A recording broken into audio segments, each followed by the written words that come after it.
Salut à toutes et à tous, on est toujours à Ludovia pour cette deuxième émission spéciale l'heure d'école pardon. Et je suis toujours avec Antonin, ça va Antonin? Oui, ça va et toi Jean? Bah écoute, ça va super, on est bien là.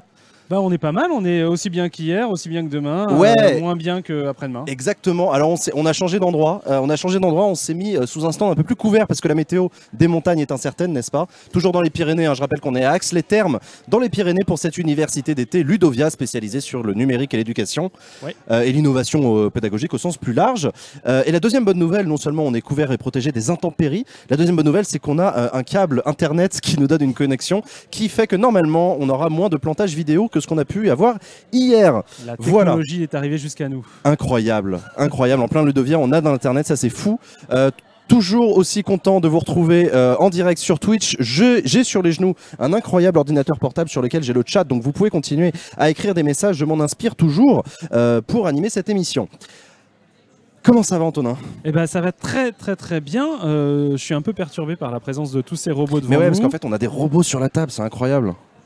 Oui, il y a des petites. Tu dirais quoi, une petite souris? Ouais, ça ressemble à une souris. Mais je l'ai Ouais. vu ça tout à l'heure en démo, tu sais, ils apprennent aux enfants Mais on va en parler tout à l'heure pendant l'émission. Ils apprennent aux enfants à programmer avec un petit robot comme ça, en lui donnant des ordres très simples, genre avance une case, tourne à droite et tout. Ah c'est ça Jean, mais tout c'est clair, on parle des algorithmes. Mais c'est aujourd'hui fou, et de on la va parler des programmation. algorithmes.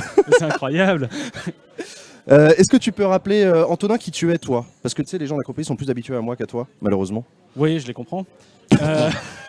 Je suis Antonin Coix, je suis responsable du numérique à la Ligue de l'enseignement. La Ligue de l'enseignement? Mais qu'est-ce que c'est donc que la Ligue de Ah, l'enseignement? mais alors, la Ligue de l'enseignement, c'est une association d'éducation populaire Ouais. qui agit avec ses 10 000 salariés, c'est 1 600 000 membres, c'est 30 000 associations affiliées sur l'ensemble du territoire. C'est-à-dire qu'en fait, il y a des ligues partout, Dans tous les départements. dans notamment. tous les départements, en France métropolitaine et en Outre-mer. Donc vraiment partout. Ouais. Et puis c'est une association qui agit, pour ce qui nous concerne là aussi, beaucoup sur l'éducation au numérique, sur la médiation numérique et sur les questions liées à la démocratie. Parce qu'en fait, ce qui nous intéresse depuis le début, hein, depuis qu'on s'est créé en 1866, c'est l'éducation du citoyen. Et il nous semble en ce moment, mais on va sans doute en parler ensemble plein de fois, qu'il y a des transformations qui sont à l'œuvre et qui font que l'éducation du citoyen, ça ne peut pas se passer d'un tout petit peu d'éducation au numérique. Voire de Absolument. beaucoup. Et c'est sur cette question d'éducation aux citoyens au sens large qu'on s'entend bien avec Acropolis et la Ligue d'enseignement, puisqu'on est partenaire sur cette université d'été Ludovia, Antonin et moi, pour vous faire ces émissions pendant lesquelles on parle spécifiquement des enjeux et du débat national sur la question des algorithmes et l'éducation. Hier, on a fait une émission de 2 heures entières. On a discuté notamment avec François Tadei sur cette question philosophique en fait, l'entrée du numérique à l'école. Ça a profondément révolutionné l'éducation, le rôle de l'enseignant, la place de l'élève, etc. Et tout ça, c'est des mutations extrêmement impressionnantes. Et donc voilà. Aujourd'hui, peut-être préciser quand même, Jean, Vas-y, que ouais. toute cette question-là, numérique à l'école, mais surtout la question qui nous intéresse, parce qu'on aurait pu prendre plein d'angles pour parler de numérique à l'école, et on parle des algorithmes. On essaie toujours de recentrer les choses sur les algorithmes. Ouais. Il se trouve que c'est l'année des algorithmes, et alors c'est-à-dire que la CNIL, la Commission nationale informatique et liberté, s'est vu confier par l'État, par la loi, l'animation de débats publics touchant aux transformations sociétales et puis notamment au monde numérique. Et elle a souhaité dire que la première année, c'était l'année des algorithmes. Et chercher des partenaires, parce que les algorithmes, ça touche tous les secteurs, la santé, la défense, etc. Mais chercher des partenaires, y compris sur le monde éducatif. Et donc là, c'est tout naturellement tourné vers la Ligue de l'enseignement. Et on lui a dit, OK, on va proposer quelque chose. Et dans tous ces cadres-là qu'on propose, on s'est dit, une émission en direct, ça pourrait être intéressant pour aller parler avec des publics y compris extérieurs à nos réseaux habituels. Et c'est pour ça qu'on s'est dit qu'on allait bosser ensemble. Hein, c'est bien de vous qu'on parle. C'est vous, c'est vous le public. Hein. C'est à vous qu'on essaye de donner des éléments de contexte et de débat pour comprendre cette question des algorithmes et essayer de voir en quoi le débat citoyen autour de ça est intéressant. Donc je rappelle qu'on est ici à Ludovia, à Ax-les-Thermes dans les Pyrénées, une université d'été annuelle qui existe depuis maintenant 14 ans et qui propose de réunir le temps de quelques jours tout ce que la France France compte d'innovateurs pédagogiques et d'enseignants et du monde de l'éducation qui réfléchit au numérique dans l'école. Ouais, il y a même des chercheurs Il y a qui des sont là. chercheurs, il y a des universitaires, des journalistes, des profs, des animateurs, voilà, tout ce petit monde qui se retrouve pour présenter les dernières innovations, etc. Donc il y a des stands un peu partout, la Ligue de l'enseignement est présente, Acropolis est présent, il y a plein d'autres mondes, des Civic Tech aussi qui sont là. Il y a un petit côté insoumis dans tout ça parce qu'ils sont tous sans costard, je sais pas si t'as repéré. C'est vrai qu'il n'y a pas de costard nulle part. On est en fait dans une université d'été, quoi. C'est un peu particulier, c'est-à-dire que c'est la fin de l'été, on est avant la rentrée politique et la rentrée, y compris scolaire, hein, c'est le cas de le dire pour le coup. Et donc c'est volontairement qu'on est détente, quoi. C'est détente et pointu. C'est un petit peu les deux mots-clés, me semble-t-il, de la vocation de Ludovia pour celles et ceux qui auraient envie d'y faire un tour l'année prochaine. Ouais, carrément. Voilà. Aujourd'hui avec Antonin, pour cette émission, on a décidé de traiter la question, de vous proposer, de traiter la question des algorithmes sous l'angle de les algorithmes comme sujet d'éducation pour les enfants. Parce que les algorithmes dans l'école, c'est évidemment les algorithmes qui gèrent l'organisation d'une école, l'orientation des élèves, tout un tas de trucs, machin. Transforment leur rapport au savoir. Qui transforment leur rapport au savoir, comme on en a beaucoup parlé hier. Mais c'est aussi un sujet d'étude en soi, la question, et on en a parlé hier un tout petit peu déjà, sur l'enseignement, par exemple, de la programmation et des algorithmes. Comment est-ce qu'on enseigne aux enfants les algorithmes ? Je dirais même comment et pourquoi. C'est pas très intuitif au départ. C'est-à-dire, pourquoi après tout, je sais pas, peut-être qu'effectivement pour apprendre à se servir d'un ordinateur, on peut gagner à se poser la question des algorithmes et de la programmation. Mais enfin, moi, pour utiliser mon frigo ou ma machine à laver, j'ai pas forcément besoin de savoir comment il fonctionne. Et pour autant, ça fait pas de moi un bonnet. Non mais t'as raison. On a la question. Effectivement, hier on s'est posé la question, mais c'était plus une question qu'on s'est posée en off. Je crois que c'était pas pour l'émission. C'était en préparant cette émission-là. On s'est dit, mais fondamentalement, est-ce que tu as besoin de savoir comment fonctionne ton frigo pour t'en servir tous les jours et ouvrir la porte le matin en allant chercher ton jus d'orange? Et c'est une vraie question du coup. Pourquoi enseigner aux enfants les algorithmes si tant est que ce soit nécessaire? Donc voilà. Pour discuter de cet enjeu-là, Antonin et moi, n'ayant pas la science infuse, on a décidé de s'entourer avec des gens absolument formidables, et notamment notre premier invité qui va nous accompagner pendant l'intégralité de cette émission, que j'invite à nous rejoindre en s'asseyant sur ce fauteuil. Hop. Qui arrive pile au bon moment. Et c'est Mathieu Gendron. Bonjour Mathieu Gendron, hop là, prenez le micro qui est là. Voilà, bonjour et bienvenue à vous. Bonjour. Vous êtes le directeur du numérique pour l'école. Voilà. Au sein du ministère de l'Éducation nationale, vous êtes le monsieur numérique. On peut dire ça comme ça. Est-ce que vous êtes le geek du ministère de l'Éducation nationale?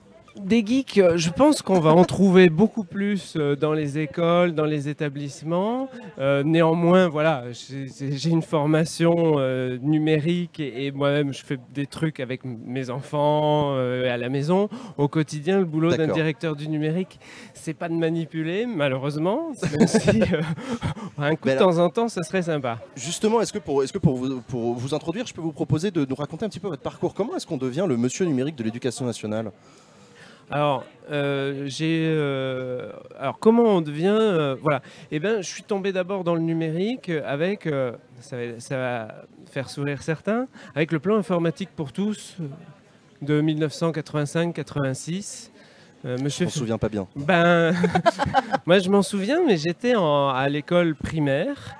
Et Laurent Fabius, à l'époque, avait lancé un grand plan informatique pour tous et on avait mis en place des MO5, des ordinateurs pour programmer en Logo, avec des micro-réseaux, des trucs au sein des écoles. Et ça a été beaucoup critiqué parce que il y a une part du matériel qui n'a pas été utilisé, qui a dormi dans les placards, etc. Mais il y a des endroits où il y a des super profs, super enseignants, super chefs d'établissement, super directeurs d'école qui se sont dit bah chiche, on ne sait pas bien faire et on va faire quand même. Et du coup, voilà, c'est comme ça que je suis tombé dedans. Je suis tombé, donc voilà, je commençais en primaire. Donc vous avez commencé après, en fait comme élève qui a bénéficié d'un premier plan numérique. D'un super plan numérique pour l'école. Et aujourd'hui, c'est vous qui vous en occupez. Et voilà. D'accord. C'est ça. Et puis après, bah voilà, on fait des études, Maths Sup, Maths P, Polytechnique, Télécom Paris. Puis après, bah voilà, on fait de l'informatique comme métier. Alors l'informatique, cette fois-ci, plus utilitariste au départ. Bon ben voilà, au ministère de l'Intérieur d'abord. D'accord. Bon voilà, il faut gérer, faire des applications de gestion des ressources humaines, il faut remonter les données en soirée électorale, il faut faire des systèmes d'information pour délivrer des cartes grises. Bon voilà, des trucs, voilà. Mais on apprend le métier, le métier un peu de l'informatique utilitaire dure. Ouais. Et puis à partir de ce moment-là, ce qui est intéressant avec l'informatique et avec les algorithmes, c'est ce que ça change. C'est ce que ça change dans le métier, c'est la transformation qui est induite par ça. Et dès le départ, même si à un moment c'est bien de passer par la mise en œuvre, la techno, etc. Moi, ce qui m'a toujours passionné, c'est la transformation des métiers, la transformation des processus. Le fait de mettre en place un système informatique, c'est pas juste on passe du papier à l'informatique et puis voilà. Aujourd'hui, pourquoi on a encore une carte grise? En fait, elle sert à rien. Fondamentalement, l'information... C'est ce que j'essaie de dire aux gendarmes à chaque fois. Mais moi, ça marche. Quand je me fais arrêter par les gendarmes, je dis, mais l'information, pourquoi je vous donne la carte grise? Vous prenez le truc, vous avez votre système de consultation, consultez votre fichier. Si moi, je vous donne la carte grise et que ma bagnole, elle est volée, c'est pas ma carte grise qui a l'information, c'est votre fichier qui l'a. Et donc, cette transformation, et voilà, c'est ces transformations qui sont importantes, qui sont intéressantes. Et puis, du coup, j'ai fait un peu d'interministériel au moment de la création de la direction interministérielle des systèmes d'information. Et puis, j'ai eu l'occasion de venir au ministère de l'Éducation nationale. Et j'ai l'honneur aujourd'hui, effectivement, de porter cette transformation numérique pour l'éducation nationale. Alors, rapidement et dans les grandes lignes, en quoi elle consiste pour le ministère, pour l'institution scolaire, cette transformation numérique? Alors, le numérique au niveau du ministère, il y a effectivement plusieurs sujets, plusieurs enjeux là-dedans. Le premier, c'est tout simplement, on vit dans un monde qui est numérique. C'est juste, voilà, à un moment, on ne peut pas faire comme si ça n'existait pas. Le GPS, par exemple, si je prends cet exemple-là, modifie la façon dont les enfants ont l'approche de la géographie. Tout simplement. Bon, voilà, parce qu'ils ont vécu ça depuis leur plus tendre enfance, ils voient comment les parents se déplacent, etc. Donc leur apprendre la géographie dans un contexte où les GPS existent, c'est un petit peu différent. Le monde est différent. L'approche même du savoir est un petit peu différente avec le numérique. Donc la première chose que le ministère doit faire, c'est comprendre comment la société a évolué et quel est le contexte dans lequel les enfants évoluent pour faire évoluer l'enseignement, les méthodes d'enseignement, la façon de motiver, la façon de travailler. La deuxième chose, c'est qu'on vit dans un contexte numérique, donc il y a des attentes, il y a des choses à connaître, il y a une culture numérique à acquérir, il y a à comprendre les algorithmes dans lesquels on vit, donc c'est un petit peu le sujet du jour. Comprendre ces algorithmes, comprendre qu'effectivement, aujourd'hui, quand on cherche quelque chose sur Internet, qu'on nous amène évidemment la réponse qu'on veut, mais en fonction de notre historique même de recherche, c'est quelque chose qui n'est pas évident si on ne nous le dit pas, si on ne nous l'explique pas, donc il faut apprendre aux élèves un certain nombre d'éléments que les parents n'ont pas forcément la possibilité de faire. Donc il y a une question d'égalité des chances. Oui, c'est vrai. Apprendre aux élèves que les choses ne sont pas magiques, qu'il se passe des choses, que les choses sont simples. Les attentes aussi du monde professionnel sont importantes. Alors tout le monde a besoin toutes les professions vont se transformer et se transforment avec le numérique. Parce que le monde culturel, il n'y a plus un seul artiste qui n'a pas une présence développée sur Internet. Il y a plein de choses. Donc voilà, on est en train de transformer ça. Et puis après, on a des enjeux aussi. Le numérique, c'est encore un autre élément, une autre vision. C'est aussi l'efficacité. C'est aussi un outil qui peut amener des moyens d'efficacité pédagogique pour les enseignants.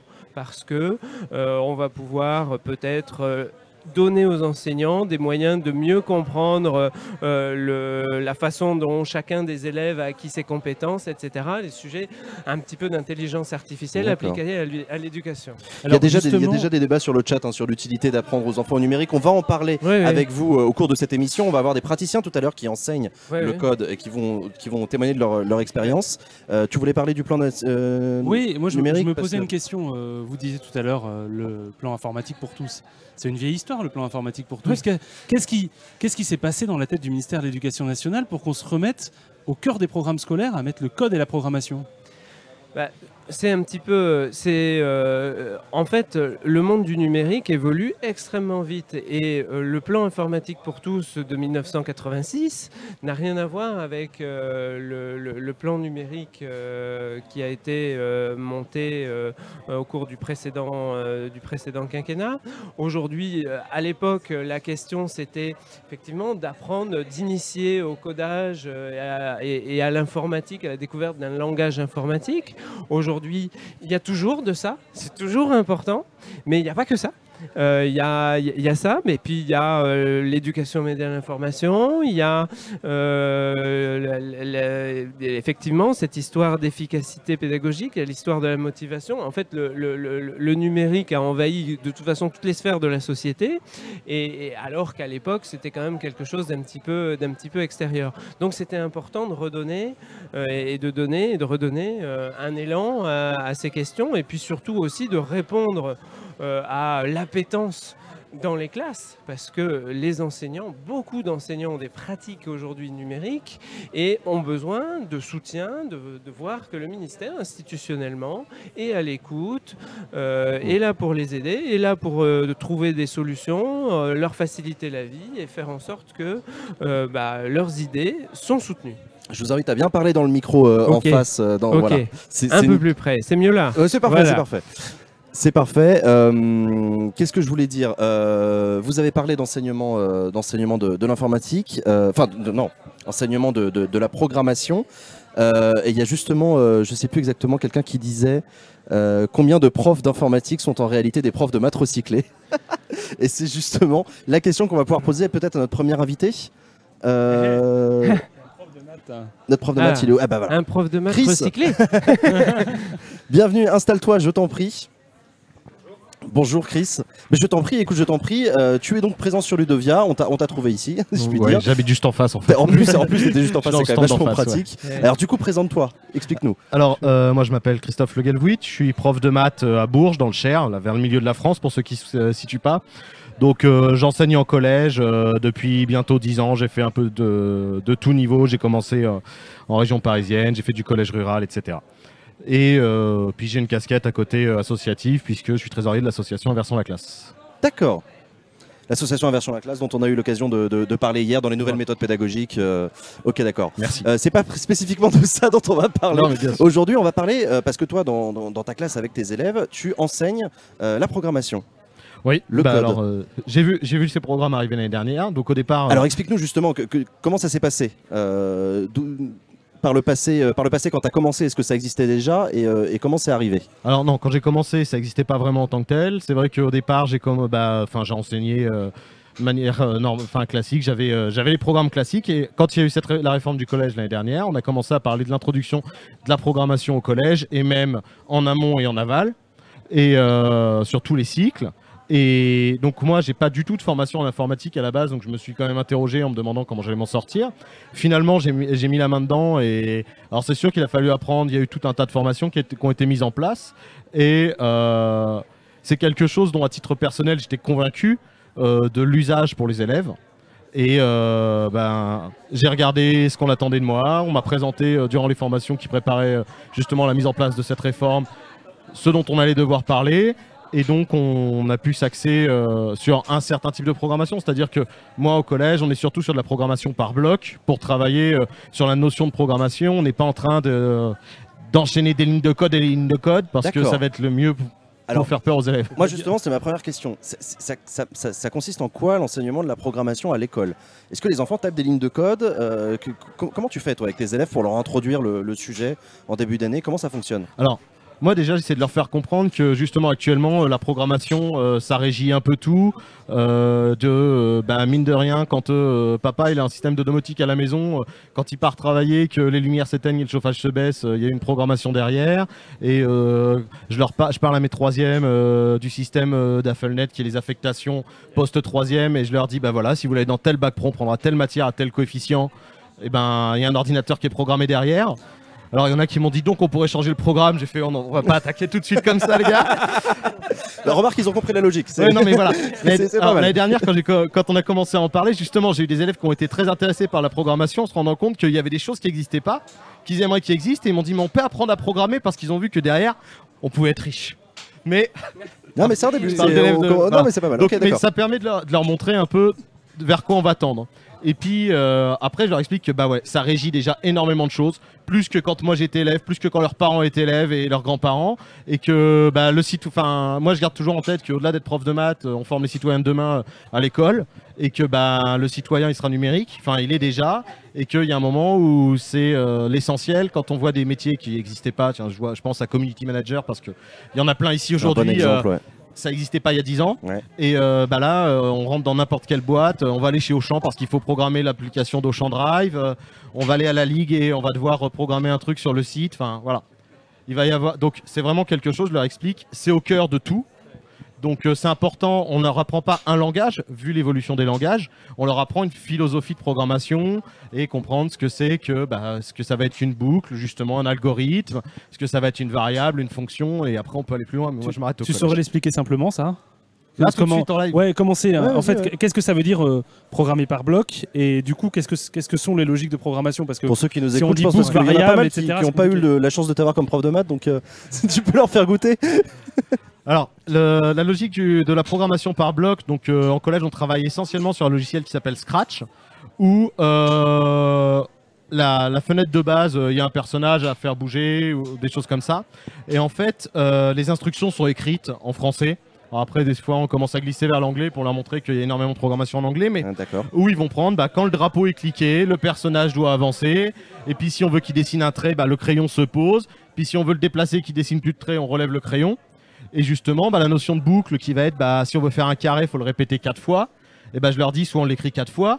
Maintenant, si vous voulez faire un dodécaèdre avec 12 côtés, ça va commencer à être appliqué un peu plus. Mais regardez, on peut lui demander de répéter un certain nombre de fois. Et puis, il dessine pas le cercle tout seul. Alors, on peut faire un carré ou un pentagone. Et puis, là, on va répéter tant de fois, 50 fois, 100 fois en faisant des pas de plus en plus petits. Donc ça va être la notion de boucle, ou si le chat touche le mur, parce que souvent le lutin de base c'est un chat, si le chat touche le mur, va falloir s'arrêter les gars. Donc voilà. D'accord. Est-ce que tu as l'impression du coup que... Parce que tu fais ça en cours de maths, c'est normal, c'est ton métier. Hein. Mais la compréhension des logiques que tu viens de décrire, là, des logiques algorithmiques, ça concerne que les profs de maths? Alors non, pour moi ça... J'ai l'impression qu'il n'y a pas un chiffre, pas une équation. Hein, dans ce que tu nous as décrit, c'est de la programmation. Alors, effectivement, ça... on travaille sur la logique, sur la notion de programmation. On la met aussi au service des mathématiques. D'accord. Où on va programmer, déjà travailler sur des notions de variables, etc. Et on va programmer des choses qui peuvent être utiles en mathématiques, des choses qu'on faisait avant des fois à la main ou sur des logiciels de géométrie. On peut aussi les faire là, histoire de diversifier les approches. Après, moi je vois tout simplement quand sur un chapitre traditionnel de géométrie où on regardait les hypothèses, la propriété appliquée, à utiliser et puis la conclusion, on est dans la même logique avec la variable d'entrée, la fonction qui va s'appliquer, puis ce qu'on va récupérer à la fin. D'accord. Donc pour moi c'est vraiment quand on parle souvent de la rigueur mathématique, de la réflexion, c'est là-dessus que on continue à travailler en maths, et puis ça s'applique en français quand on va travailler sur l'argumentation. On travaille aussi beaucoup avec les profs de techno. Moi j'ai des projets conjoints où on programme des robots, des drones. Et après, je vous reparlerai des drones parce que moi j'ai aussi une autre approche de la programmation en classe. D'accord. Comment c'est perçu par les... Vous voulez intervenir peut-être? Un petit peu sur le côté interdisciplinaire à titre complémentaire. Parce Mathieu Gendron. Voilà. Allez-y. On a cette idée aussi que la programmation, au-delà effectivement d'un truc qui est l'approche très cartésienne et cet apprentissage qui est indispensable à un moment si on veut pouvoir programmer et comprendre ce qui se passe, on a aussi une aventure humaine autour d'un projet qui peut être absolument passionnante. Voilà, j'ai fait avec mes propres enfants, donc c'est une expérience qui n'a rien à voir avec l'expérience d'enseignement, mais néanmoins, quand on joue avec des enfants d'abord, avec un jeu type Minecraft ou ce genre de choses, que derrière les enfants disent « ça serait bien si Minecraft il faisait pas comme ça, il faisait différemment, on aimerait bien aller plus loin », que du coup on va chercher, on dit « tiens mais il existe en fait des serveurs bidouillés en mode logiciel libre sur Minecraft, on va chercher sur GitHub ». Alors ok, donc on emmène les enfants chercher des trucs sur Internet, on leur apprend à chercher des trucs sur Internet, on récupère du code, on installe un serveur à la maison, puis au bout d'un moment, le serveur à la maison, on aimerait bien le partager avec les copains.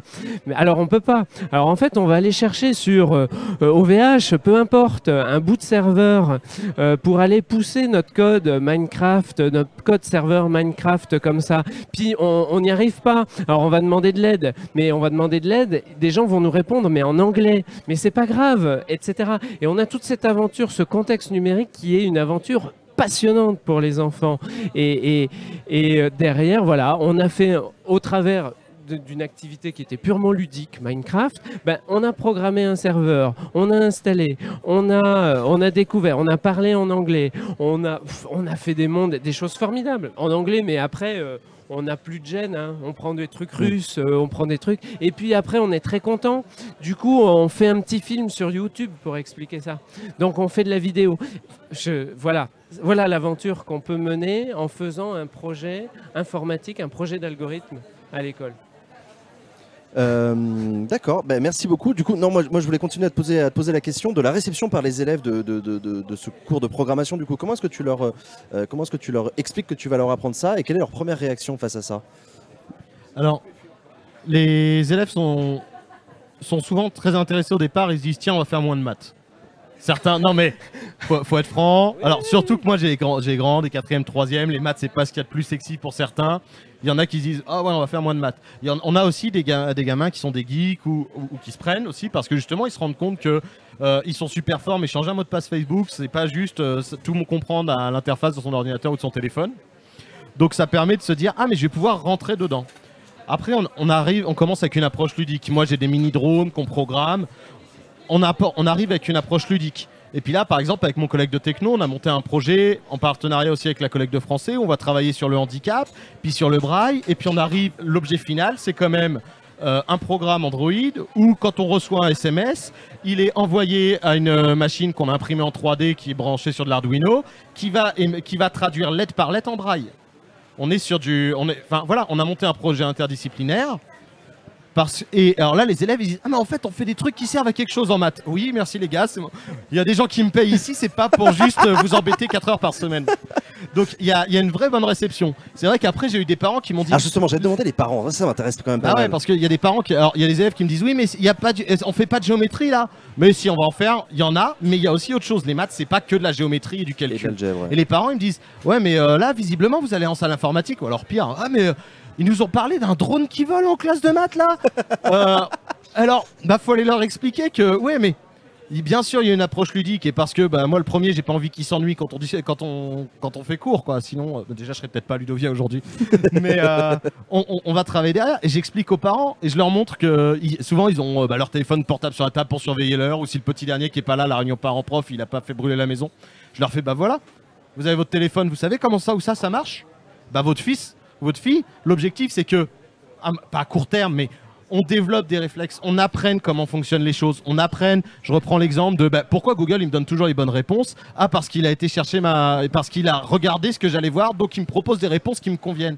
Et leur dire que c'est pas magique, parce qu'on a souvent des élèves.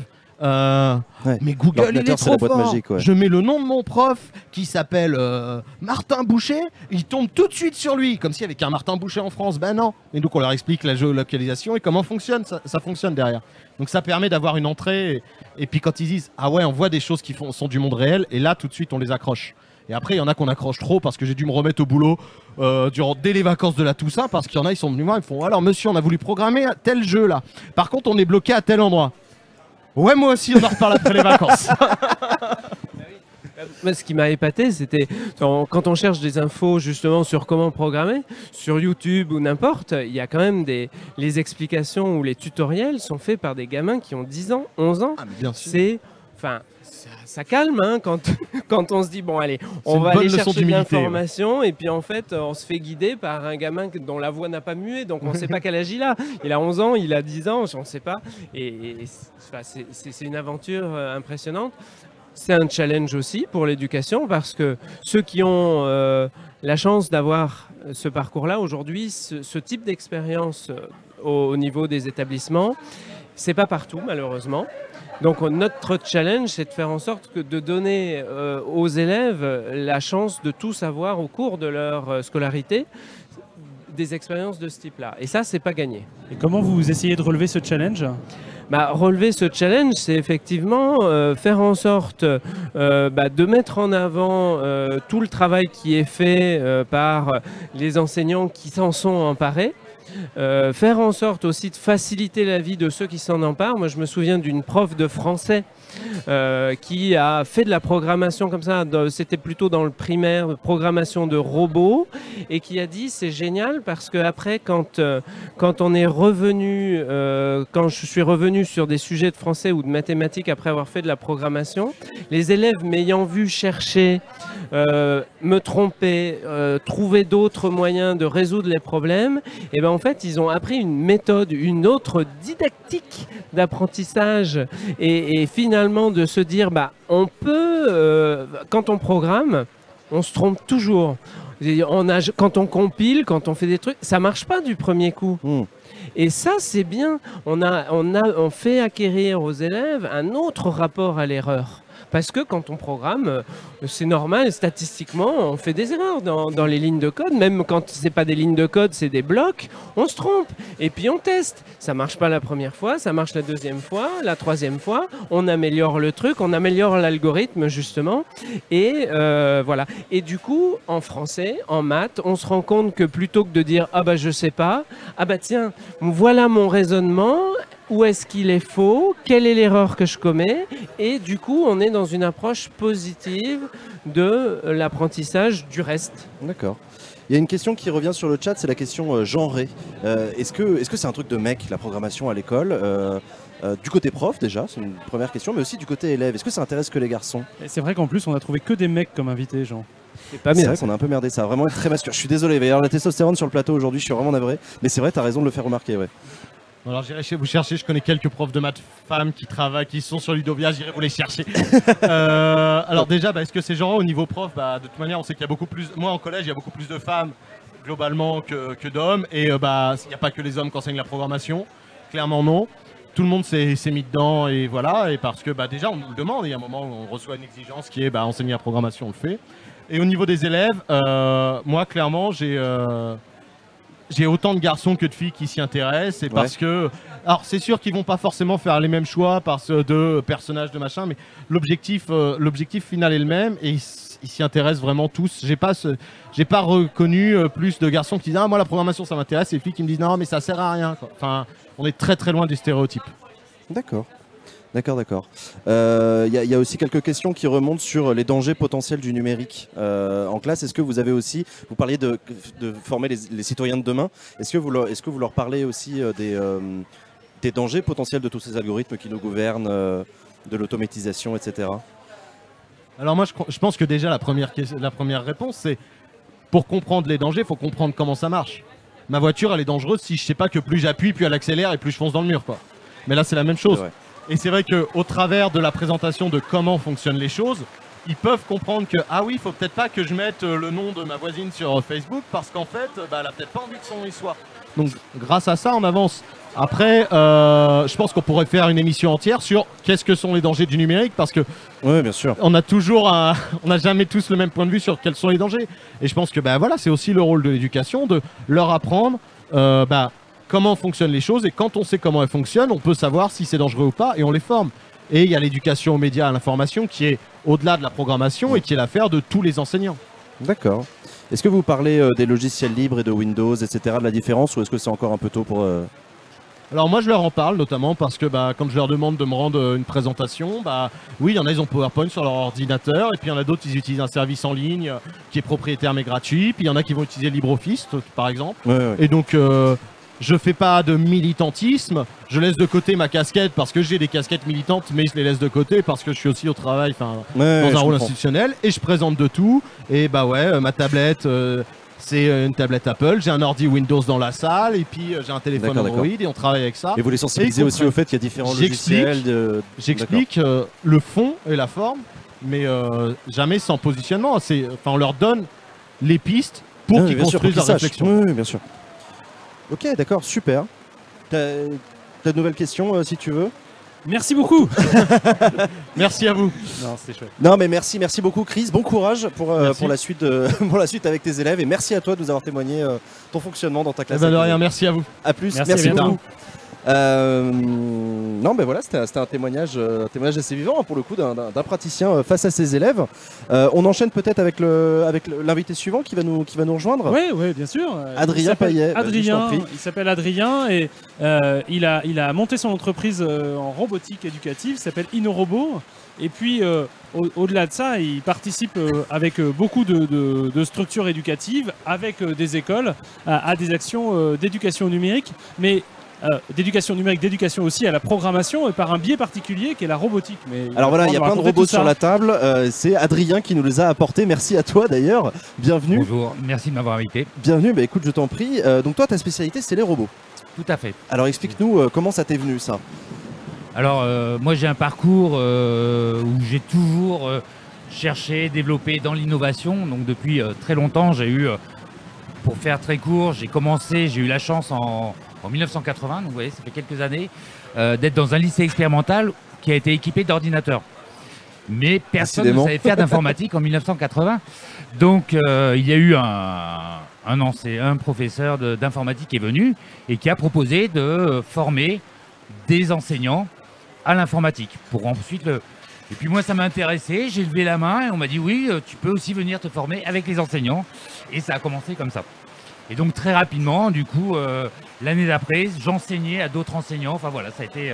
et après, Minitel, Internet. Et donc la robotique depuis 6-7 ans. Ça, c'était déjà... Bon, la robotique date de 1960, donc il y a très longtemps qu'il y a de la robotique, mais ça a commencé à devenir un enjeu. Et j'ai réfléchi à dire... aujourd'hui, l'important, c'est de, on va dire, vulgariser la robotique dans le bon sens du terme. Et pour l'amener au grand public. D'accord. Et je me suis posé la question, comment l'amener au grand public? Et j'ai développé 2 activités. Une activité événementielle pour ramener les robots au public et une activité de robotique éducative. Et donc je me suis, par sensibilisation, plus orienté vers l'éducation. D'accord, ok, très bien. Et donc du coup aujourd'hui vous faites InnoRobot, donc c'est un événement annuel, c'est ça? Voilà, alors je participe entre autres à InnoRobot.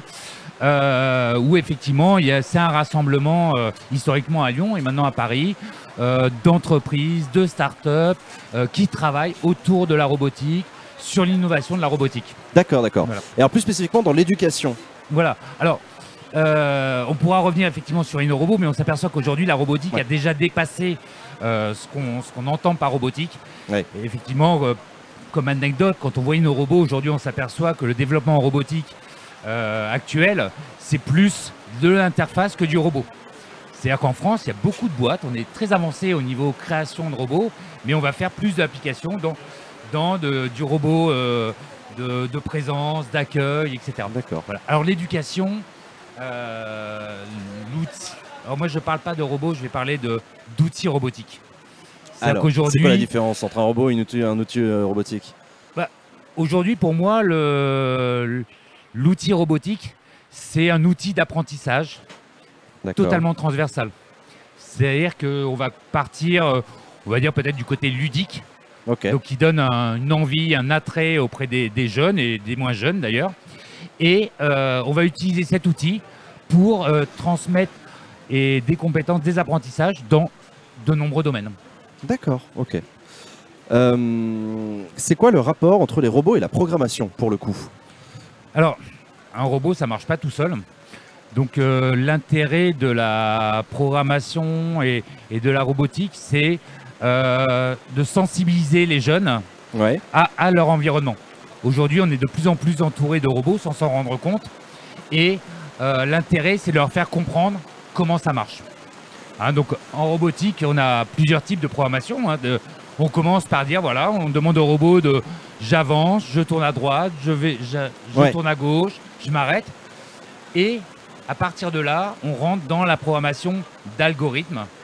C'est-à-dire que de programmer j'avance, je vais à droite, je vais à gauche, c'est la programmation d'automate. Oui, d'accord. Et les robots ont apporté des capteurs. Donc la connaissance de l'environnement. Donc dire s'il se passe un événement extérieur, alors je vais avoir une répercussion. On est de retour aux conditions là. Voilà. Et donc là, on est dans les conditions on rentre dans l'algorithme. D'accord. Vous avez des exemples avec les robots que vous nous avez apportés pour nous montrer quel usage pédagogique on peut en faire? Oui, alors, moi aujourd'hui, sur quoi je travaille, c'est qu'il y a de plus en plus de robots qui se disent à visée pédagogique ou éducatif. Et j'ai pensé qu'il était utile de mettre ces robots en usage dans les écoles. D'accord. Pour pouvoir savoir pour chaque robot quel est l'apport pédagogique par rapport aux attentes des programmes, si on parle du scolaire, mais il y a également le périscolaire, et en tout cas l'usage des robots selon le contexte. C'est-à-dire qu'aujourd'hui, si on peut, en France, on va dire qu'il y a une vingtaine de robots à visée pédagogique, mais ils n'ont pas tous les mêmes apports. Et comme chaque université qui travaille sur des robots ou chaque start-up qui va développer des robots, va dire c'est le mien le meilleur et on n'en doute pas.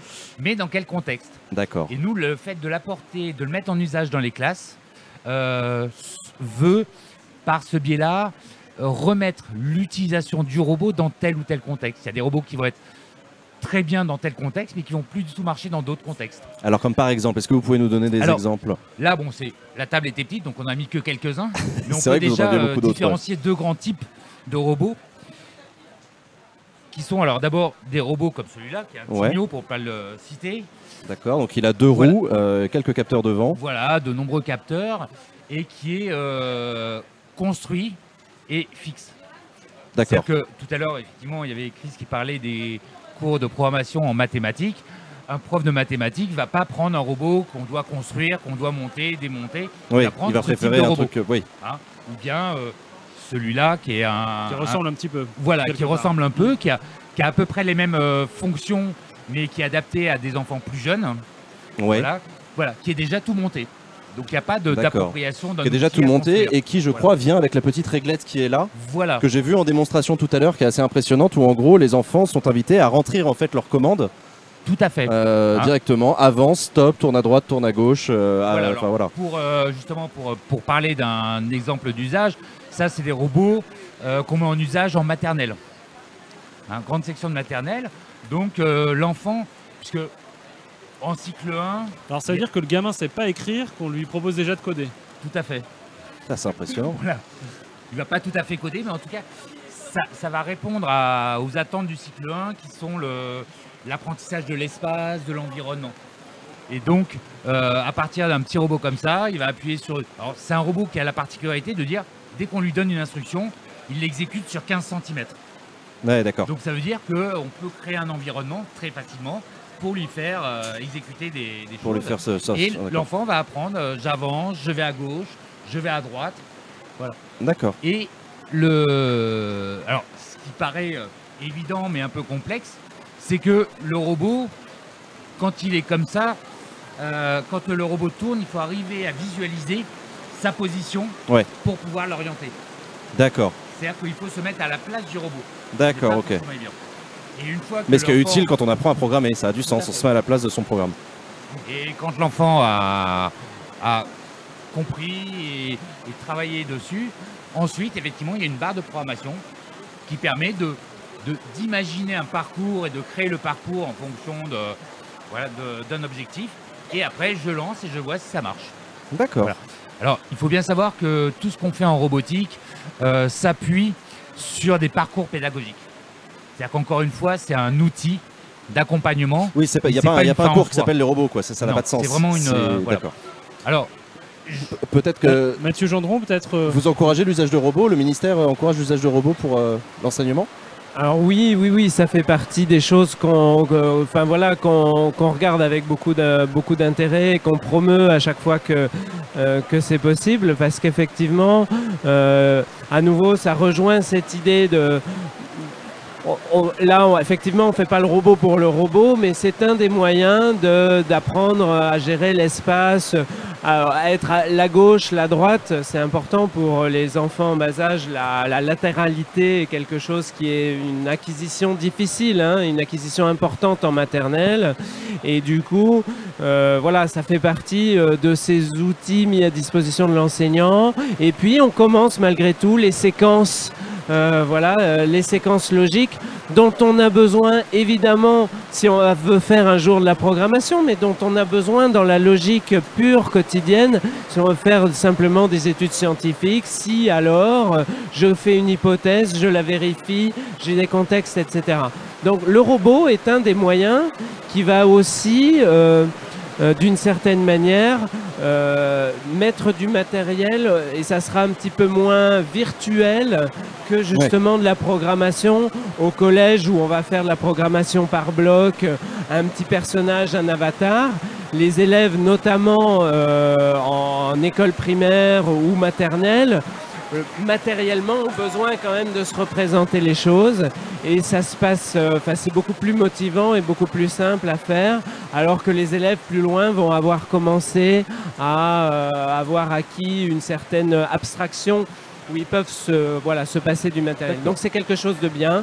Il y a un peu partout. Alors il y a à Évian par exemple, des petits, chaque année, des petits concours de robots justement pour les écoles. Et puis ça va après derrière jusqu'aux écoles d'ingénieurs. Vous n'avez pas encore abordé, mais la robotique, il y a des concours de robotique au niveau international. La France est en général toujours championne du monde, des RoboCup, voilà. Parce que ça fait partie aussi des challenges des écoles d'ingénieurs d'aller mettre en place des robots, faire des choses comme ça. C'est quelque chose qui, depuis la maternelle jusqu'aux écoles d'ingénieurs, apporte quelque chose. C'est peut-être pas pour rien d'ailleurs que la Fédération française de robotique, qui est représentante de la France à la RoboCup, la Coupe du monde de robotique dont on parlait à l'instant, sera présente en tant que telle dans un grand espace un peu nouveau au Salon de l'éducation, au Salon européen de l'éducation, à Paris en novembre. Voilà, et candidate pour la France et à Bordeaux, et candidat pour accueillir RoboCup 2020, ce que nous soutenons volontiers. J'ai eu l'occasion de d'écrire une lettre de soutien pour j'espère qu'on sera l'organisateur en 2020. La France accueillera RoboCup 2020. Voilà. Ok, d'accord. Si vous avez des questions sur le chat, surtout n'hésitez pas à les poser. Nous ici, on vous cache pas qu'on est en train de se cogner un énorme orage des Pyrénées. Bien comme on est obligé presque de crier dans le micro. En fait, c'est surtout niveau son, mais je crois que les micros font des miracles, donc les gens s'en rendent pas compte du tout. C'est le plus important. Peut-être qu'on voit derrière quand même que la pluie tombe. J'espère que vous vous rendez compte des conditions complètement rock'n'roll dans lesquelles se déroule cette émission. En tout cas, on est quand même hyper content de parler de tous ces sujets avec vous. Surtout, n'hésitez pas. Oui, effectivement, je vous représente évidemment les différents invités. Nous avons Adrien Payet, donc de Dino Robot, qui nous présente ces robots et l'usage pédagogique qui peut en être fait. On a exactement, excusez-moi parce que je reçois des messages dans l'oreillette en même temps. On a également Mathieu Gendron avec nous, donc le monsieur numérique du ministère de l'Éducation nationale, directeur du numérique pour l'éducation. Et c'est Antonin et moi qui vous présentons cette émission. Antonin de la Ligue de l'enseignement. Et donc on parlait des robots tout à l'heure dans un contexte pédagogique. Est-ce que les enfants voient le côté aussi ludique des robots? Est-ce que c'est important pour l'appropriation des robots par les enfants, le côté ludique? C'est clairement un des premiers atouts de la robotique, au-delà du côté physique, ça permet aux enfants de... Mais c'est ludique. Mais à partir du moment où les enseignants s'approprient l'outil, ils utilisent ce côté ludique pour capter l'attention et la motivation des enfants. Et très rapidement, c'est plus une question... c'est pas du tout mis en avant, quoi. Il n'y a pas besoin de... Voilà. Mais oui, clairement, le côté ludique est une des motivations. D'accord, ok. De quoi ont besoin les enseignants pour enseigner avec des robots, à part les robots en eux-mêmes? Est-ce qu'il y a des formations qui leur sont données spécifiquement? Alors nous, effectivement, on fait une formation au sein de l'éducation nationale, puisqu'on est en partenariat avec l'éducation nationale, des responsables pédagogiques, de Canopé, on travaille avec Canopé. Mais Canopé, on peut juste préciser ce que c'est pour ceux qui ne sont pas dans le jargon. Qui est aussi sous la tutelle de l'Éducation nationale pour partie et qui travaille sur des contenus pédagogiques, sur de la formation d'enseignants, ce genre de choses. Donc qui effectivement aujourd'hui aussi s'approprie ces outils pour déployer ces outils. Mathieu, une précision peut-être sur le Canopé et son rôle dans l'action numérique du gouvernement. Alors, Réseau Canopé, c'est un opérateur, donc un établissement public sous tutelle du ministère de l'Éducation nationale, qui est en charge de produire des contenus pédagogiques pour les enseignants. Et évidemment, ces contenus pédagogiques prennent de plus en plus de place dans le domaine du numérique, et donc d'animer, d'aider, d'accompagner les enseignants sur la mise en place de tout un tas de parcours pédagogiques, y compris donc avec les robots. Ok. À partir du moment où effectivement il y a eu un premier niveau de formation, donc d'une part on accompagne les enseignants, mais l'objectif c'est qu'ils le prennent en charge, qu'ils le prennent qu'ils se l'approprient et qu'ils puissent ensuite l'utiliser dans un contexte pédagogique et scolaire. Ok. Et ensuite, effectivement, la robotique sert aussi dans tout le milieu périscolaire, où en fait, c'est pas les mêmes attentes, donc c'est pas forcément les mêmes outils, mais où il y a un autre travail, et il y a d'autres apprentissages dans un milieu périscolaire de continuité du travail qui est fait à l'école. Ok. Merci beaucoup Adrien Payet de nous avoir parlé de ces robots. Merci de les avoir apportés aussi pour nous montrer concrètement ce que ça représente aussi le numérique à l'école. Merci beaucoup. On va vous laisser retourner dans le public pour le coup. Et on va demander au dernier invité de nous rejoindre. Il s'agit de Thierry Seldran. Thierry ? Bonjour Thierry. Et désolé pour la pluie. On fait à peu près ce qu'on peut. Oui, la pluie fait qu'on s'entend peu, effectivement. Ouais, c'est un peu compliqué au niveau de la pluie. N'hésitez pas à avancer votre fauteuil. Même les angles de caméra s'y font, il n'y a pas de problème. Bonjour Thierry. Bonjour Thierry. La particularité Thierry, c'est que vous avez fondé un Fab Lab, c'est ça? Oui, ça a été l'effet secondaire ou l'effet final. Alors expliquez-nous votre parcours du coup pour arriver jusqu'ici à Ludovia cette année. Ça fait plusieurs années que je viens. Au départ, je suis éducateur spécialisé, donc avec des enfants différents, sous toute forme, ou même avec des adultes. On vous entend très bien, rassurez-vous, on vous entend très bien. Allez-y, allez-y. Et nous, la démarche, elle était inverse, c'est-à-dire que fut une époque, quand on a un enfant handicapé, ça paraissait pas nécessaire ou utile de le mettre à l'informatique il y a une dizaine d'années. Et moi je disais, c'est des enfants qui vont vivre dans le même monde que nous, avec le Minitel, le Distribank, commence à y avoir les téléphones. Donc c'est venu comme ça. Nous par contre on était très vite militants de ce qu'étaient les logiciels libres et l'open source, le Linux. C'est-à-dire qu'avec les enfants on a été récupérés à Emmaüs. C'était pas encore les périodes du recycling, l'upcycling. On a récupéré des vieilles machines qu'ils ont désossées, qu'ils ont remontées, ils ont construit. Et ils sont repartis avec chez eux, donc eux-mêmes étant même handicapés, ils avaient reconstruit un ordi. Ils avaient un système d'exploitation qui leur permettait de tout faire sans acheter la suite Office, Photoshop. Ouais. Voilà. Et le coup de bidouiller un peu comme ça, ça a permis de rajouter une carte pour mettre du son ou pour mettre ça. À cette époque-là, je vous parle d'un temps, on mettait les paquets de céréales devant une webcam et les enfants se transformaient en robots. Donc quand il y a un enfant qui est dysphasique, qui ne se contrôle pas, qui se transforme en robot parce que c'est pas lui, c'est en face, c'est la caméra et qui maîtrise un robot, on se dit là le boulot il est fait à 100%. Donc nous on leur a fait faire, un peu comme il y en a qui font de la prose sans le savoir, on leur a fait faire du code à l'insu de leur plein gré. Ouais, c'est un peu ça au début. On a cette chance là, c'est que ils ont une vision positive de l'informatique, du numérique, on peut appeler ça avec toutes les versions qu'on veut. Oui, on parle de la même chose. Et par contre, ils ont une vision d'eux qui n'est pas complète ou qui est avec un manque. Ou avec, et de pouvoir faire des choses qui fonctionnent, ils voient qu'ils ne se limitent pas à leur handicap. C'est pas parce qu'il est en fauteuil, mais quand on est en fauteuil, qu'on n'est pas, on va dire, autonome ou pas maître, le coup de commander un robot et de lui faire des choses qu'on ne peut pas, c'est énorme. Ouais. Et l'effet secondaire, après on leur apprend aussi des gros mots, la sérendipité, c'est que quand on sait programmer un robot, on est déjà capable de faire des choses et puis que du coup ça les regonfle et puis du coup ils voient qu'ils sont autre chose que leur handicap. Alors nous, le côté ludique et tout, on joue ça à plein. Bah j'imagine, à 100%. Ouais. Le côté geek, on le pousse, voilà. Et un jour, on a dit, c'est toujours marrant, au lieu d'emmener les enfants différents dans le monde traditionnel, nous, on avait la chance d'avoir un peu des équipements qu'on avait bidouillés, bricolés. Alors moi, j'aime bien ce côté-là. Alors là, c'est tout le côté hacker ancien. Ouais. Ça me faisait un peu sourire, Minecraft, alors.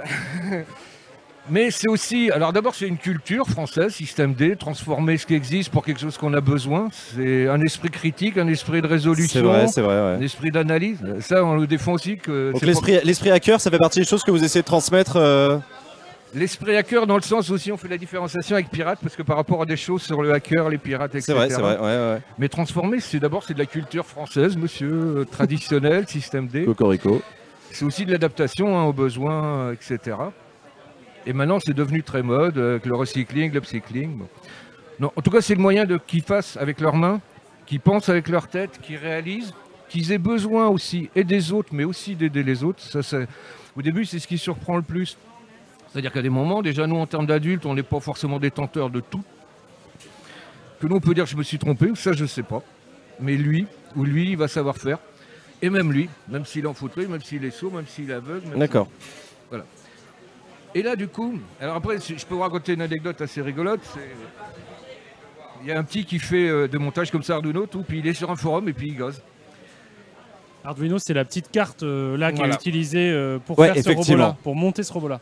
Et il participe à des forums, donc il y a d'autres gens qui lui posent des questions en disant comment on fait ça ou je suis bloqué là. Et lui il répond. Un jour il me dit, bah tu sais Thierry, c'est rigolo, il me dit, alors nous on aborde tous les sujets, les dangers d'internet, tout par d'autres biais. Alors nous c'est les rois du détour.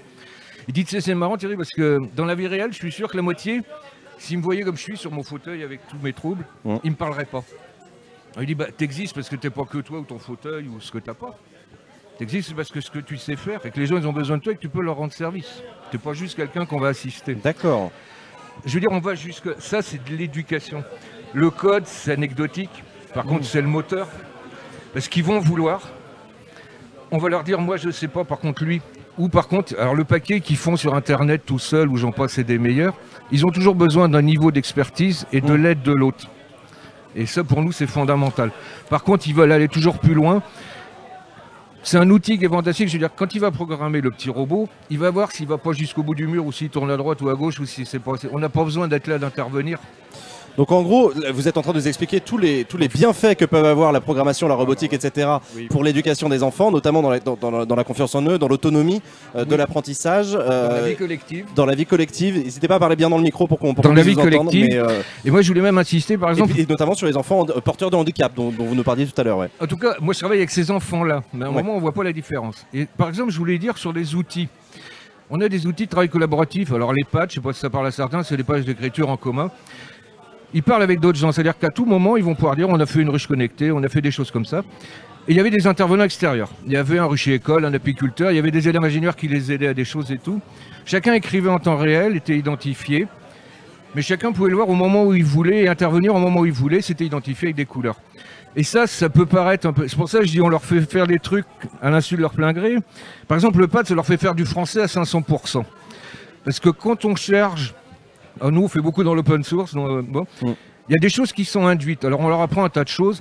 Il y a des choses, c'est pas écrit. On dit il faut faire ci, il faut faire ça. Ça s'arrête là. Puis, Thierry, là, c'est pas marqué qu'est-ce qu'il faut faire. Parce que les vieux ou ceux qui ont l'habitude, ils savent que. On dit bah ouais, alors si toi tu documentes ou si tu écris, il faut que tu sois précis, clair, concis, qu'il n'y ait pas d'ambiguïté, etc. Si ça, c'est pas du français, si ça les incite pas. Et là, ils comprennent l'utilité d'être clair, précis, concis. Parce qu'il y en a un besoin. Donc, et là, même en cours de France, même en français, on fait des progrès quand on apprend à programmer. Et honnêtement, et l'outil sert à... Et nous, on s'en sert pas. On leur dit pas, je fais du PowerPoint, on fait pas du tableur, on fait pas. Par contre, quand on leur fait gérer une boîte à vis, parce qu'ils créent dans OpenOffice un QR code ou un code barre, et qu'on récupère une douchette à Carrefour et qu'ils font de la gestion de ça, les gamins, ils sont écroulés. Parce qu'ils arrivent devant la boîte, ils ont besoin de roues, de moteurs, de capteurs. Ils ont fait un QR code, un code barre. Et on leur dit, quand ça arrive qu'à deux, ils font commander d'autres, ils font l'acheter. Ils gèrent ça, mais ils apprennent à gérer une base de données. On leur dit pas. Et ça, ils l'apprennent. Alors après, l'intérêt aussi sur les outils, les langages. Nous, on est sur de l'open source, on est sur tout ça. Scratch, c'est un langage. Ouais. On leur fait ce qu'ils faisaient à côté tout à l'heure, on fait de la programmation débranchée, c'est-à-dire, on fait ça avec des tout petits, hein, on prend un carrelage dans les salles d'école ou ailleurs, ou par terre, on dessine par terre. Et on leur dit bêtement, t'es là, il faut que t'ailles là. Alors nous, on leur fait avec l'abeille, parce que c'est le support comme on fait les ruches. T'es une abeille, il faut que t'ailles jusqu'à la ruche, il faut que t'évites le lézard, que t'évites de tomber dans le trou et que tu passes sur la marguerite. D'accord. Et à chaque fois qu'il passe dans des cases, il prend une carte où c'est tourner à droite, tourner à gauche, avancer. Il les empile. Toutes ces cases, après, il les remet, on les met dans l'Arduino. Et le robot, il refait la même programmation. Ils ont fait sans ordi. Ils ont fait juste en relevant des étiquettes. C'est de la programmation déconnectée. C'est de la programmation déconnectée. Et ils ont quel âge, les enfants avec qui vous faites ça? Ça va de 5 à 19. D'accord, ok. C'est pas une question d'âge. Non, c'est pas une question d'âge, mais... Ouais. Autorise-moi un tout petit hors-sujet. Je t'en prie, vas-y, hors sujet à fond. Parce que depuis tout à l'heure, on le dit en filigrane, et je trouve ça assez intéressant. C'est-à-dire, on a parlé tout à l'heure des vidéos sur YouTube, des tutoriels qu'on peut trouver sur YouTube. Ouais. On a parlé, Adrien tout à l'heure a parlé des temps périscolaires, autour ce qui se passait sur les temps périscolaires en lien avec l'école, etc. Là, tout à l'heure, tu as parlé des ruchers, etc. Ça veut dire peut-être que, et, je sais pas, je fais l'hypothèse et puis vous me dites si... mais le numérique, c'est un bon outil pour faire sortir l'école d'elle-même, pour la faire travailler avec son territoire, ouais, pour travailler sur les différents temps éducatifs. On a cherché les frontières du numérique, on les a pas trouvées. Donc c'est effectivement un enjeu. Il y a une transversalité intrinsèque au numérique qui fait que voilà, on s'arrête pas. Les élèves qui travaillent à de la programmation, qui ont des projets comme ça, ils s'arrêtent pas de programmer à la fin de l'heure. Ils emmènent ça chez eux, ils continuent et voilà, il y a pas, voilà, on s'arrête pas quoi. Voilà, le temps périscolaire peut être aussi mis à profit complètement pour continuer, aller plus loin, enrichir, faire à la place de même le temps scolaire. Ouais. Il n'y a pas de voilà, le numérique est quand même quelque chose, un objet. Et puis vous le disiez, il n'y a pas d'âge. Il n'y a pas d'âge parce que on va trouver un truc très intéressant. Il y a un petit concours qui s'appelle le concours Algorea, Castor informatique. Voilà. Ça consiste en quoi? C'est un concours d'informatique, un petit concours, un peu comme le concours Kangourou ou ce genre de choses. C'est un concours qui est proposé au niveau national, à tous les enseignants, à toutes les écoles, à tous les collèges, lycées, pour faire ça. Contrairement au Kangourou, c'est le même énoncé du CM1 à la terminale. Le même énoncé. Le même énoncé. Et quand on regarde les résultats, c'est surprenant parce qu'il y a des élèves de CM1 qui ont des résultats au-dessus d'élèves de terminale. Il y a... alors évidemment, si on regarde la moyenne... Si, c'est la même chose. Il faut faire la même chose. Il faut emmener le petit bonhomme pour lui faire pousser, récupérer des trucs de couleurs, etc. C'est de la programmation. C'est le même énoncé pour les élèves de CM1 et de terminale. Et c'est de la programmation comme dans la vraie vie. C'est-à-dire qu'il faut... voilà, on essaye, on se trompe, etc. C'est à la fin. Et voilà. Et c'est génial. Alors évidemment, dans les courbes de Gauss, si on regarde les gaussiennes, globalement, évidemment, les terminales ont en moyenne des meilleurs résultats que les gamins de CM1. Mais le taux de recouvrement entre les deux gaussiennes est extrêmement important. Et il y a plein d'enfants de CM1, CM2 qui se débrouillent beaucoup mieux que toute une partie des élèves de terminale. C'est génial. La programmation, il n'y a pas d'âge. Ouais, c'est vrai. Juste, ça me fait sourire, il faut le prendre comme ça. C'est vrai que vous défendez un aspect critères de sélection qui sont le meilleur. Juste, je vous dis pourquoi. Parce que nous, on se sert du numérique pour ces enfants qui sont là, mais aussi pour d'autres, à ce qui s'appelle les sciences participatives. C'est-à-dire quand on a fait la ruche connectée, l'intérêt de ces gens qui sont, on va dire, en dehors ou qu'on va intégrer ou pas, c'est pas de forcer l'intégration. Sciences participatives, on avait fait pour la COP 21, la ruche connectée. L'idée, c'était qu'est-ce que vous pouvez faire à votre âge, tous les grands discours. Nous, l'intérêt, c'est qu'on a fait avec des projets open source, était ouvert avec des gens de l'extérieur, des élèves ingénieurs, des ceci, des cela. Et la science participative, c'est par exemple quand on compte les crapauds, les papillons, qu'on identifie les plantes. Là, avec la ruche connectée, c'était de dire, voilà, il y a des problèmes d'apiculture, les frelons, tout ça. Bon, est-ce que c'est un élevage, tout ça. La ruche connectée, c'était de dire, c'est comme dans la vie, on va pas voir des traces d'ours, on va pas voir l'ours, on va voir des traces, des plumes, des poils, des trucs. Bon. On va connecter avec le numérique tout un tas de données qu'on va traiter. Ces données vont nous permettre d'être moins intrusifs dans la vie des abeilles, donc d'avoir des abeilles plus défensives.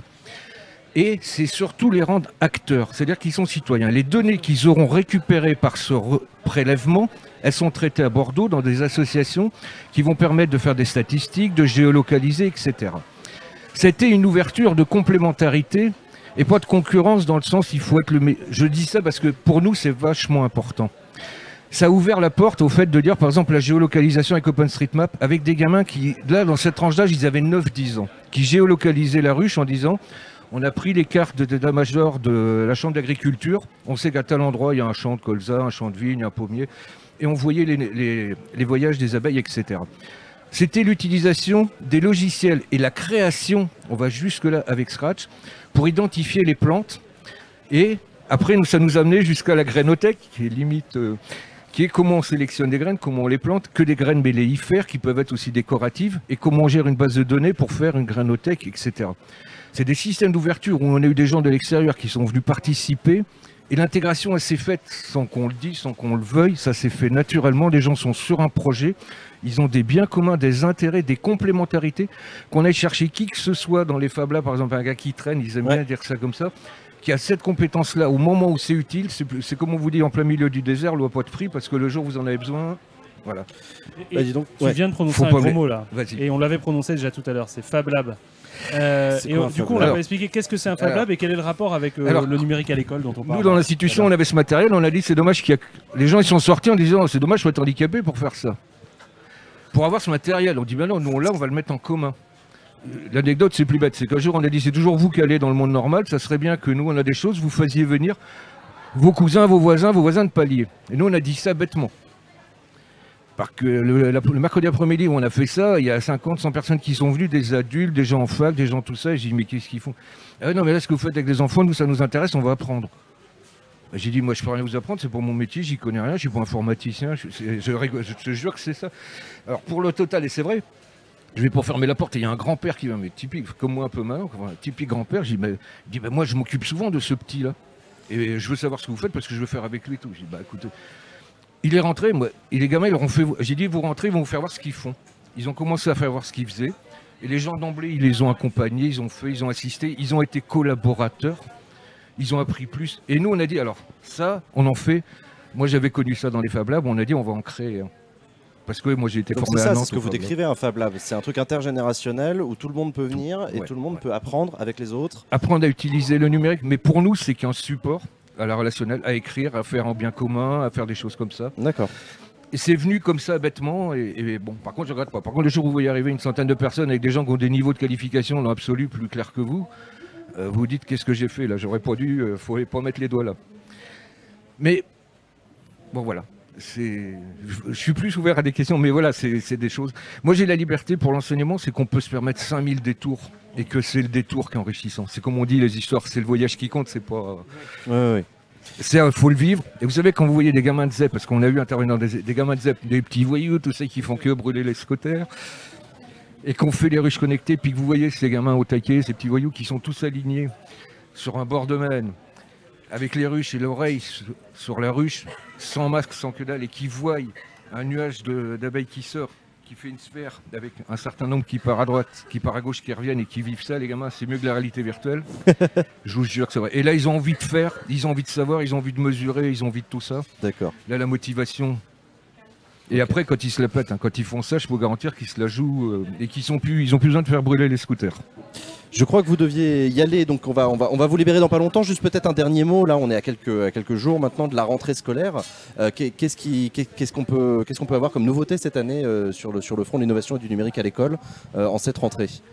Alors, nous, aujourd'hui, beaucoup, ce qu'on essaye de faire, alors on a beaucoup parlé de robotique, donc on va continuer à travailler, à faire en sorte de soutenir finalement l'innovation qui est sur le terrain. On a un petit peu de matériel qui vient, on a ouvert aussi, à vous parler de Fab Lab, on a c'était assez focalisé sur les collèges, mais donc on a mis en place un appel à projet Collège Lab, justement pour faire en sorte que dans un certain nombre d'établissements, quand on a des initiatives qui sortent de, on va dire, de l'idée top-down de la rue de Grenelle où le ministère est installé, et se dire finalement on a d'autres choses, on a envie de faire autre chose, ben nous on est là pour aider, subventionner, soutenir. En fait, c'est pas tant d'argent toujours qu'ils ont besoin, des fois un petit peu, mais c'est aussi simplement qu'on laisse faire, qu'on soutienne l'initiative, qu'on dise allez-y, il faut pas avoir peur, on a le droit de se tromper d'ailleurs, donc soutenir ces initiatives. Donc ça va être un des éléments importants pour nous justement, d'évaluer de comprendre ce qui se passe et de faire en sorte que les meilleures expériences soient mises en avant, de sorte qu'elles fassent des petits. Donc ça c'est un point important. Deuxième chose qui est important pour nous dans les prochains temps, c'est aussi de travailler encore plus avec le monde de la recherche.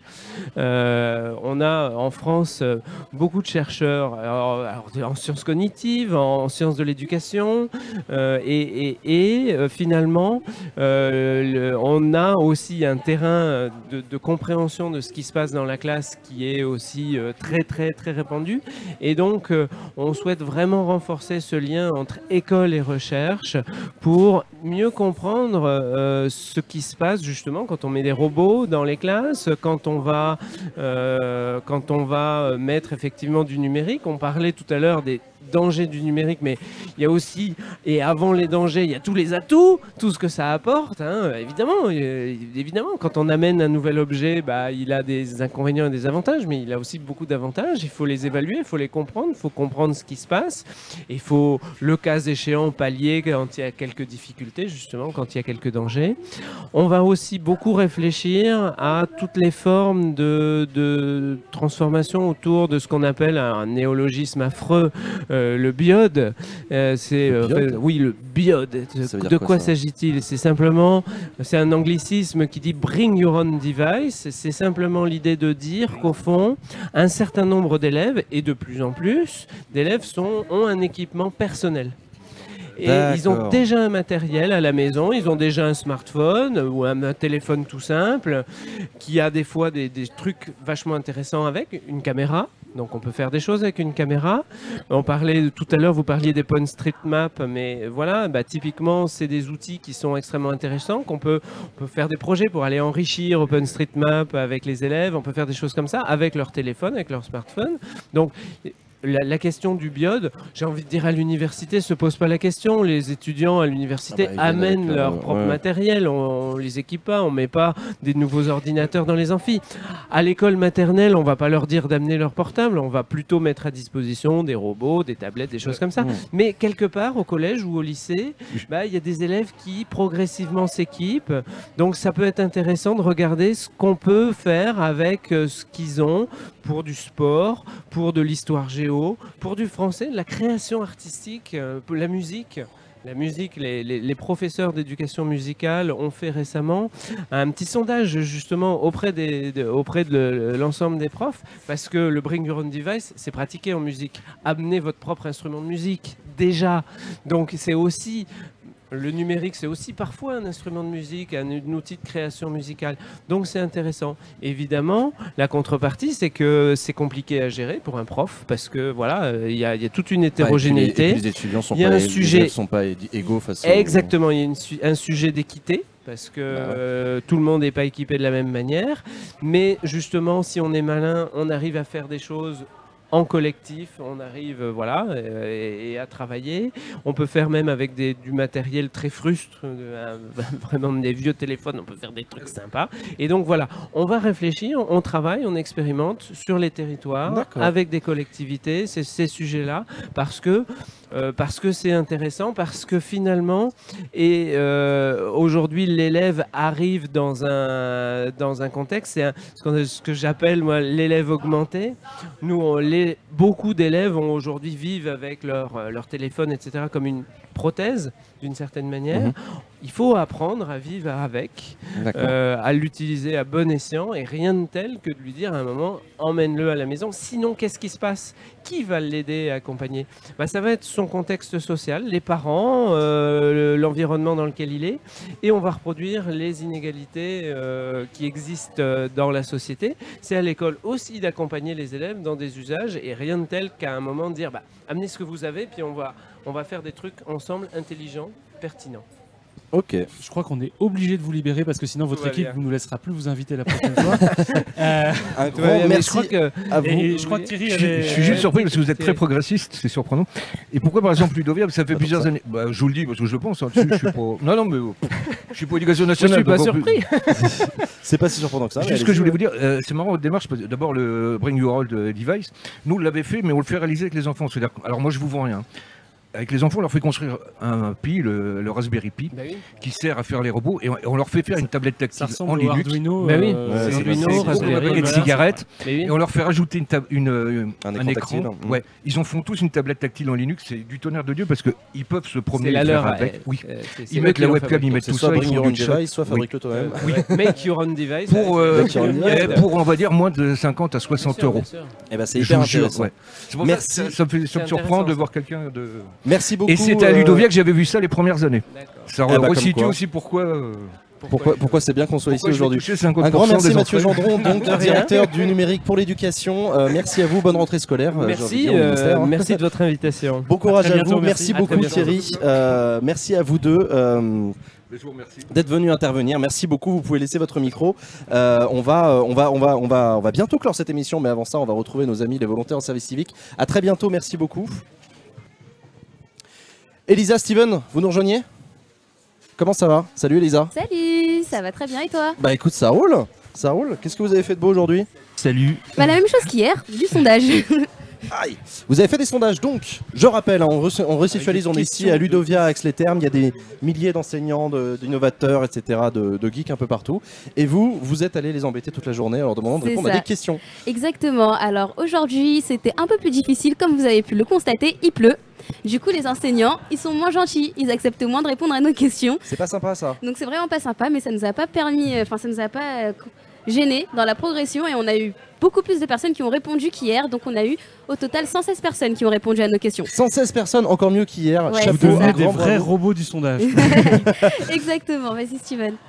Bravo Steven et Lisa, un grand bravo à vous deux pour ces 116 réponses. Donc du coup, sur Twitter, Jean, on est où là? Sur Twitter, est-ce que les gens vous avez beaucoup répondu aujourd'hui?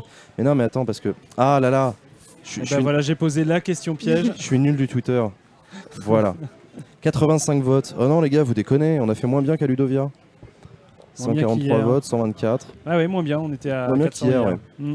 Bon, du coup, le sondage, comment on commence? Qui commence? Qui Alors moi je vais vous donner les données qu'on a eues. Pour la question 1, qui était l'éducation à la programmation, cela doit d'abord se traiter en cours de maths. On a eu 78% des personnes qui n'étaient pas d'accord. 78% des personnes à Ludovia pensent que c'est pas d'abord en cours de maths qu'on doit apprendre la programmation. Bah dis donc. On a vu un petit peu dans l'émission que c'était vrai, hein. C'est-à-dire que en cours de maths c'est parfait. Le prof de maths nous en parlait vraiment très très bien. Mais il y a plein d'autres espaces où on peut faire de la programmation parce que les deux autres ils nous parlaient pas de mathématiques du tout. Ah pas du tout, on n'a pas du tout entendu parler de mathématiques. Alors pour le coup sur Twitter, sur 124 réponses, ils sont pile poil à 50-50. Ah ouais. C'est incroyable. Pile poil 50-50, c'est hyper rare d'avoir des résultats aussi tranchés. Donc voilà, la question à l'éducation, à la programmation, ça doit d'abord être traité en cours de maths. Tout le monde n'est pas d'accord là-dessus, c'est hyper impressionnant. Voilà, et après, comme réponse argumentée qu'on avait majoritairement, c'était que l'algorithmique, c'est d'abord de la logique, qui est une compétence assez transversale et qui n'est pas réservée aux maths. Par exemple, il y a de l'algorithmique dans le langage. Comment construire une phrase, c'est déjà un algorithme. Et même dans d'autres matières, en musique, en art, c'est pas réservé qu'aux sciences algorithmiques. Et justement, c'était souvent des professeurs des écoles qui nous disaient que eux-mêmes, dans l'éveil des enfants, leur apprenaient l'algorithmique pour justement stimuler leurs compétences en logique dès le plus jeune âge. D'accord. Ok. On a besoin d'un peu de logique dans la vie quotidienne, je crois aussi. Oh oui, ça peut servir, ouais. Ça peut servir. Éventuellement. Ok, ensuite, la question suivante, c'était quoi? Pour la question 2, c'était avant de vouloir apprendre à programmer, il faudrait déjà apprendre à utiliser les logiciels et les ordinateurs. Pour cette réponse-là, nous avons eu 72% de personnes qui n'étaient pas d'accord sur le site de Ludovia. C'est drôle par Donc on rapport à ce que rappelle j'ai la sous les yeux de phrase, on Twitter. rappelle la phrase. Avant de vouloir apprendre à programmer, il faudrait déjà apprendre à utiliser les logiciels et les ordinateurs. Toi, tu as 72% de désaccord. De désaccord. Nous, on a 80% d'accord. Ah ouais, c'est carrément différent. Ah, c'est ouf. On sent la population de Mais geeks en qui fait, suit. Du coup, c'est hyper déséquilibré. C'est-à-dire qu'on a 80% de gens qui sont d'accord avec la phrase et 20% qui sont pas d'accord. Et parce que je pense que tu as deux manières en fait de la lire la phrase. J'ai repensé en l'écrivant tout à l'heure sur Twitter. En fait, tu as deux manières de la penser. Soit tu dis, soit tu la lis bêtement. Tu dis, bah avant d'apprendre à programmer, il faut déjà mettre la charrue avant les bœufs et donc apprendre à utiliser les logiciels et les ordinateurs. Tu réponds bah oui évidemment, c'est complètement con votre question en fait, on fait la programmation après savoir comment ça marche. Mais en fait nous quand on a pensé à cette question on pensait pas à ça. Oui. On a fait une question provoque, C'est ça. l'air de dire ça sert à rien d'apprendre à programmer aux gosses, faudrait déjà leur expliquer à quoi ça Déjà qu'ils sachent se servir de Google, de Facebook, de machin un peu sérieusement Un avant peu de se dire sérieux- qu'ils vont voilà, c'est programmer, quoi. Mais donc, du coup je pense que les gens ont pas bien compris la question comme ça et donc c'est pour ça qu'on a autant Dire de... les gens lesquels les gens de Ludovia Twitter, ou non ceux les gens de Twitter Twitter, parce que les gens de Ludovia sont Et il vous supérieurement prend vraiment pour des intelligents. cons ce garçon. Hein. C'est exactement ça. Et donc du coup ok. Et justement pour cette Qu'est-ce qui vous en question-là, disait de ça, la réponse que j'ai plus souvent eue c'était pourquoi pas faire les deux en même temps, c'est-à-dire comprendre l'outil en même temps que l'utiliser, pour en même temps comprendre ses limites et voir dans quelle mesure on peut l'améliorer soi-même pour en faire un outil adapté à son utilisation. D'accord, ok. Pas bête comme réponse. Je sais pas du tout ce qu'en pensent les gens sur le chat. C'est toujours inversé entre Ludovia et Acropolis, c'est vrai. Les réponses de Ludovia sont plus proches de ma pensée en tant que programmeur. Ah bah tu vois, t'aurais dû venir à Ludovia. C'est internet, on est les meilleurs, ouais c'est pas faux. Ce sont des questions cons. Ah ça c'est vrai. Ça, c'est Alors, on les volontaire. assume partiellement. Et hein. ça aussi à on Ludovia, les ça assume pas ressort beaucoup. complètement. Hein. Non. À Ludovia aussi, les gens Ça disent que c'est des ressort questions beaucoup, cons. c'est des questions complètement bêtes. Non, mais c'est volontaire, tu leur dis à chaque fois, on Je leur fait ai exprès. répondu. On vous prend pour des cons. Ok. Non, on se dit que si on pose une question trop intelligente, tout le monde va être d'accord. Alors, du coup, on Mais essaie ouais, de parce trouver qu'en des fait- questions sur lesquelles il va y avoir un peu de débat, quoi. Ouais, parce que t'as les questions cons et t'as les questions bateaux. Et moi, j'ai plus peur des questions bateaux que des questions cons. C'est ça. Les questions cons, Ouais, tant parce tant qu'en que ça fait, génère on a- de la réflexion et du clivage, moi, ça me va. C'est vrai que c'est des sujets sur lesquels on a déjà un avis tranché et on a peur que aussi bien les enseignants que les tweetos, pour le coup, aient un avis tranché qui se rapproche un petit peu du nôtre. Bah ouais, on et essaie du de coup, faire bon, gaffe. voilà. Et bah, du coup, la question suivante, la dernière. Et enfin, alors la question 3, c'était une personne qui ne maîtrise pas l'informatique est une personne qui est Biaisé dans sa citoyenneté. dans sa citoyenneté. Pour cette réponse-là, on a eu 66% de pas d'accord. Ils sont pas d'accord aujourd'hui à Ludovia. Ils ont décidé de pas être d'accord. Pareil, nous, on a 83% de pas d'accord. Effectivement, ça c'était la réflexion qu'on portait dans cette question-là. On voulait vous réfléchir sur la citoyenneté du 21e siècle en se disant mais si on ne sait pas comment fonctionnent les algorithmes qui nous gouvernent, on peut pas être un bon citoyen. On est un citoyen quasiment aveuglé. Oui, en tout cas, est-ce qu'on risque pas de se faire avoir plus facilement, quoi? Ouais, voilà, Et c'est du ça. coup, est-ce que ça n'a pas un impact sur la citoyenneté? Ouais, Qu'est-ce voilà, qui vous en c'est, disaient, les gens, de ça? C'est justement, l'argument avancé, c'était que se fermer au numérique, qui est quand même devenu une des sources majeures un des vecteurs majeurs de l'information aujourd'hui, c'est se priver aussi d'une quantité d'informations. Mais pour autant, je pense à l'algorithme Facebook, on voit que des contenus qui nous plaisent à nous et nos amis. Donc c'est comprendre aussi comment fonctionne ce feed d'actualité. Ça nous permet aussi d'avoir plus un regard critique sur l'information qu'on consomme. Et justement, des personnes non averties sur ces faits-là peuvent être prises au piège. Ça, c'était les personnes d'accord, du coup. Oui. Et les personnes pas d'accord, vous avez Et les personnes pas d'accord, ce qu'elle nous disait la plupart du temps, c'est bah moi ma grand-mère, elle a pas internet, elle n'y connaît rien à l'informatique, et puis elle vit très bien. Et c'est Oui. une bonne citoyenne. Alors, Et on c'est avait une très bonne un petit peu citoyenne. peur aussi d'avoir une réponse comme ça. Non, mais vous me prenez pour un abruti. Moi, je sais pas coder, et puis pour autant, je suis quand même un bon citoyen, quoi. Ouais, oui, mais en même temps, ça pousse la réflexion. D'autant que aussi, ce qu'on s'est rappelé quand même hier soir en écrivant ces questions, En êtes-vous bien sûr? c'est déjà, en êtes-vous bien sûr, mais surtout, il paraît, la rumeur veut que Mark Zuckerberg, le créateur de Facebook, veuille se présenter à l'élection présidentielle en 2022 aux États-Unis. En tout cas, il commence à avoir des propos politiques un petit peu plus costauds que simplement ce qu'il pouvait Voilà, dire donc- sur son propre réseau social, quoi. Évidemment, on n'en sait rien s'il va le faire ou pas, mais tout ça pour dire que c'est intéressant de se poser la question de savoir ouais, mais si le mec se présente et que personne ne sait comment fonctionne exactement son outil. Enfin, c'est vachement intéressant en termes de citoyenneté de se dire que maintenant on a aussi des gens qui créent des algorithmes qui se présentent à des élections, donc ça fait réfléchir tout ça. Donc voilà.